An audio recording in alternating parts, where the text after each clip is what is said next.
Se, da parte da oposição, o mantra é a gastança, da parte da situação, o mantra é a nova classe média. Cada um se engana com o prato de lentilhas que lhe convém. A verdade dos fatos é que o aferro, a obstinação, o afincamento hoje aos fundamentos neoliberais, aos princípios guia do capitalismo financeiro, representa, senador Paim, a renúncia, a abdicação de se construir o Brasil-nação.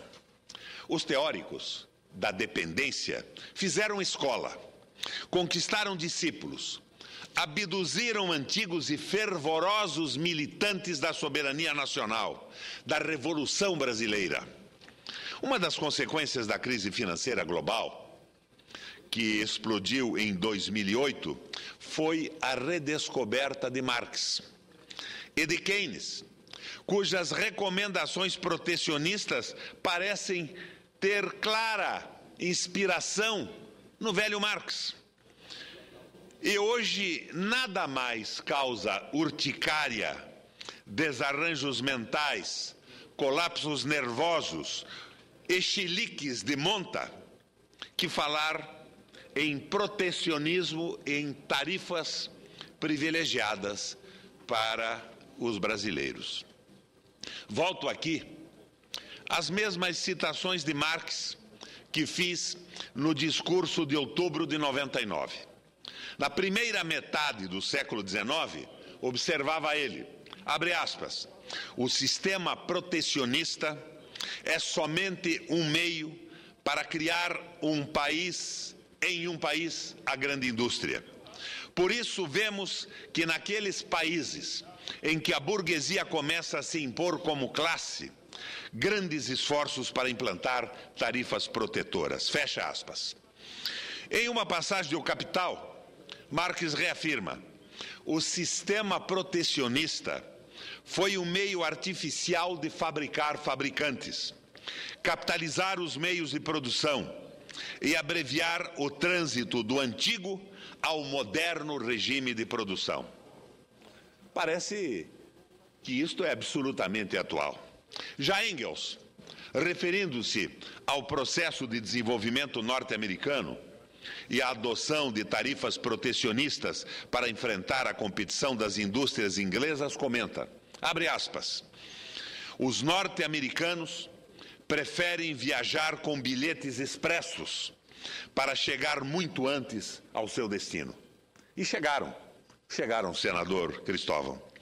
E mesmo na fase superior do capitalismo, com a formação de grandes estruturas monopolistas internacionais, com os trustes, os cartéis, os conglomerados financeiros, nas primeiras décadas do século XX, Lenin, o velho Lenin, retoma as teses de Marx e Engels, entendendo que se a dependência externa, a tese do Fernando Henrique, na fase pré-industrial, estimulava a formação do mercado interno, passava, em seguida, a bloquear o desenvolvimento industrial. Diante disso, Lenin defende os movimentos nacionais de libertação. Essa tese extraordinariamente conhecida pela esquerda brasileira, cantada em prosa e verso em determinados momentos da nossa história.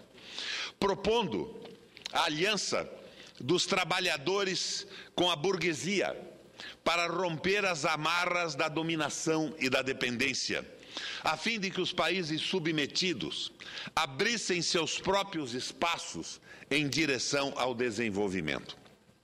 Lamentei, em discurso aqui outro dia, a prevalência do pragmatismo, do fisiologismo, do economicismo, do determinismo, do capitulacionismo sobre a ideologia e a política, sobre as ideias e o debate das ideias.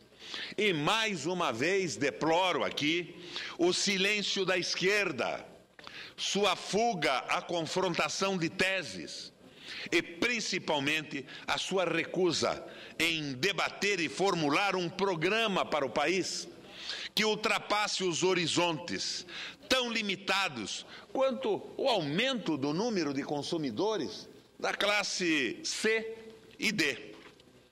Disse lá atrás, relembrando o discurso que fiz aqui nesta tribuna em 1999, que os defensores da dependência, os condottieri da abertura, afirmavam que a abertura era um instrumento de modernização, que em breve tempo tornaria o Brasil uma potência exportadora. E mais, diziam que a encampação, a incorporação da indústria de ponta brasileira, como a de autopeças, que provocou 250 mil demissões, aumentaria as exportações nacionais. Mentira! Mentira absoluta! Em meu discurso de 99, apontava a falácia, a falseta do dependentismo, demonstrando que com todas as reformas e desregulamentações, com todas as privatizações e a desnacionalização da economia, nossas exportações continuavam patinando e não representavam à época mais do que 9% do PIB, enquanto a média mundial dos países mais desenvolvidos era de 20% do PIB. E hoje, senador Cristóvão, como estamos? Conquanto a mesma política que nos prometia entre os maiores exportadores do planeta continue a vigir, hoje, nossas exportações representam não mais que 11% do produto interno bruto. Assim foi ano passado, assim vai ser este ano, no ano que vem, no outro, o outro, e ainda mais em outro ano. Naquele discurso, como já deixei anotado em parágrafos anteriores, mostrara também o catastrófico recuo da participação do setor industrial na formação do produto industrial brasileiro. Em meados da década de 80, essa participação era de 44%. E caiu para 23% nos últimos anos da década 90, de 40% para 23%. No entanto, senhores senadores, o que já era desgraça ficou pior ainda. No ano passado, a participação da indústria no PIB foi de 14,6%. O pior índice desde os anos 50, antes do programa de industrialização do presidente Juscelino Kubitschek. Aprendi, ainda criança, no estudo da lógica, que uma premissa errada leva necessariamente a conclusões erradas. A premissa errada são os tais princípios guia do neoliberalismo que o atual governo, o nosso governo, se recusa a abandonar. E como esses fundamentos levam a economia brasileira ao desequilíbrio, a frequentes crises, lá vêm os remendões com as suas agulhas e linhas, aplicando mais um retalho nesta colcha já inúmeras vezes costurada. Até onde, senhores senadores, a nossa economia suportará remendos? Remendos bem intencionados, como esse último embrulho, porque nem de pacote quero chamá-lo, do ministro Manteiga. Até quando será possível sobreviver com paliativos? Até quando os retalhos sobrepostos não se esgarçarem? Até quando? Aprecio os discursos da nossa presidenta Dilma e de seu fiel escudeiro, o ministro Guido Mantega. Especialmente quando a presidente fala sobre a sangria a que alguns países da Europa estão sendo submetidos. Aprecio. E nós, os juros altos e o câmbio depreciado, por exemplo, são assim mantidos para alimentar quem? Alimentar o quê? São mantidos por quê? já uma sinalização de redução, mas não é sistêmica, é tópica, é limitada, é débil, é tímida.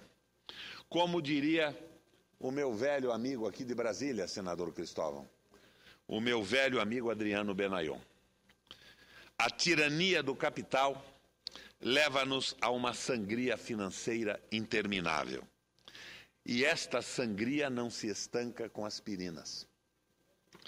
Mas a base do governo nessa casa não quer ver e prefere virar o rosto para o outro lado e cantar a expansão da classe média, que já representa 46% do consumo nacional, e compromete, em média, 40% do que ganha, ou seja, um endividamento absoluta e rigorosamente suicida diante dos juros praticados no Brasil, mesmo com a pretendida e realizada redução feita recentemente pelo nosso governo federal. Senhoras e senhores senadores, até quando vamos continuar fugindo do que importa? Até quando vamos recusar debater? Até quando? Reconheço que avançamos, sim, em algumas frentes. E é por isso mesmo que me insurjo, que critico, porque estes avanços, a cada dia que passa, vêm-se a... Porque em vez de intervenções substantivas e sistêmicas, estruturais na economia, em vez de virar a mesa do cassino liberal, acrescentamos remendos sobre remendos. Hoje, eu tenho consciência de que o crescimento industrial não pode ser retomado da noite para o dia. O projeto de uma planta industrial, mesmo que pequena, leva aí 1 ano, 2 anos para ser estruturado, mais algum tempo para ser implementado e para ser posto em movimento um tempo maior ainda. O crescimento industrial não é uma brincadeira para um fim de semana, com políticas capazes de corrigir da noite para o dia uma crise. Não é assim que isto ocorre.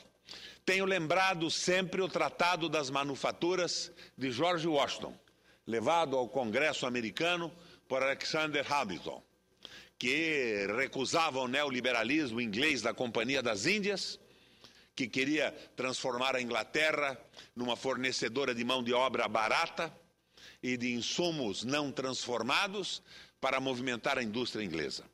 O Tratado das Manufaturas aposta na inovação, no crédito, no crescimento econômico, na valorização da economia americana, que passa a ser chamada de nova economia americana e que levou os Estados Unidos a um processo fantástico de desenvolvimento e de liderança no planeta. Mas, e isto não acontece de uma hora para outra. Neste momento, além de medidas atualizadas à realidade concreta do Brasil, que de certa forma se inspirem no Tratado das Manufaturas de George Washington, nós deveríamos apostar numa economia agrícola. Parece ser uma contradição, senador Cristóvão, com o meu discurso.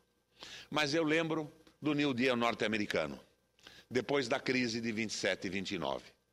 Eu lembro do presidente norte-americano, nas suas conversas ao pé do fogo, pelas quais se dirigia pelo rádio ao país inteiro, dizendo: se as cidades queimarem, os campos se levantarão e reconstruirão as cidades. Se os campos queimarem, as cidades morrerão de fome. E ele aposta na velocidade da recuperação agrícola. As pradarias se transformam em milharais, porque o espaço de recuperação agrícola é extremamente rápido em comparação com a recuperação industrial. Joga-se uma semente à terra, a fotossíntese se estabelece, existe a colheita e a industrialização. E, a par disso, a eletrificação do interior. A eletrificação que possibilitava a compra de um triturador de grãos, de uma ordenadora mecânica elétrica, e que provocou de uma forma rápida, o renascimento da esperança do norte-americano.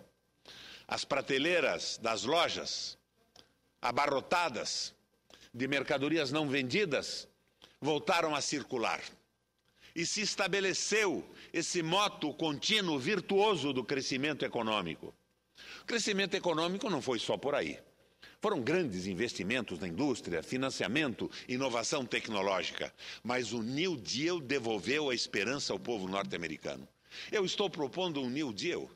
A moda norte-americana, quando o milho se transforma sobre a visão da moderna tecnologia em 99 subprodutos e ainda hoje é a base da alimentação do norte-americano? Não. Eu estou pensando na diversificação da agricultura. Eu estou pensando numa prevenção calcada numa aposta na pequena e média propriedade e na diversificação para o mercado interno. Salário, aumento salarial para os brasileiros, poder aquisitivo contínuo e a possibilidade da diversificação na alimentação produzida por pequenas e médias propriedades, estimuladas com financiamento barato. Uma reforma agrária de verdade, antecedida por uma reforma agrícola que valorize as propriedades que já existem. Uma espécie de colchão de amortecimento para a crise que vem aí. Nós estamos atrasados. Já é tarde, mas ainda é tempo. Nós temos que pensar na reforma estrutural, na recuperação do desenvolvimento econômico. Mas a curto prazo, a velocidade da recuperação da economia interna tem que apostar na diversificação da produção agrícola das pequenas e médias propriedades, o que é possível dado a velocidade de crescimento e efetivação da economia agrícola. E a nossa presidenta precisa abrir os olhos para isso. E esperar que os banqueiros resolvam o problema do financiamento, não. É financiamento público. O presidente Lula, na crise, quando diminuiu o depósito compulsório dos bancos, esperava irrigar a economia com o oxigênio necessário ao capitalismo. O que fizeram os banqueiros? Compraram títulos do Tesouro, porque não queriam submeter a nenhum risco. Se submeteram, sim, ao Acordo de Basileia, que, acima de tudo, visava a garantia do seu capital e da sua liquidez. Não pensaram no Brasil. Não tem nada a ver com o país real, com o compromisso nacional. E é por isso, senhores senadores, que mais uma vez eu venho para a tribuna, como membro da base do governo, pedir à nossa presidente que abra os olhos. Porque o mais é divertimento. O mais é divertimento, é a cassação de um aqui, a corrupção de outro ali. A grande corrupção do Brasil é a corrupção do capital vadio, que não produz uma peça, um botão, não produz uma máquina, não gera um emprego e vive de juro, parasitando a economia brasileira. O grande problema é a primarização da economia. Vamos resolver, sim, esses problemas de corrupção e espero que de uma forma extraordinariamente rápida, embora eu fique meio envergonhado quando ontem 5 senadores declinam da responsabilidade de assumir a relatoria da Comissão de Ética. Mas eu acho que, apesar disso que deslustra, de certa forma, o Senado da República, a limpeza será feita rapidamente. Mas nós não podemos transformar isso num divertimento nacional. Do italiano divertere, desviar do que importa, porque nós temos que tratar dos problemas estruturais. Nós precisamos de intervenções definitivas e sistêmicas. Já é tarde, mas ainda é tempo. E as medidas tomadas agora, embora débeis e para as quais eu não vejo um efeito imediato, nem no médio prazo, não podem ser criticadas. Já são alguma coisa, mas é preciso que o governo federal acorde para a realidade que nós vamos viver na economia daqui para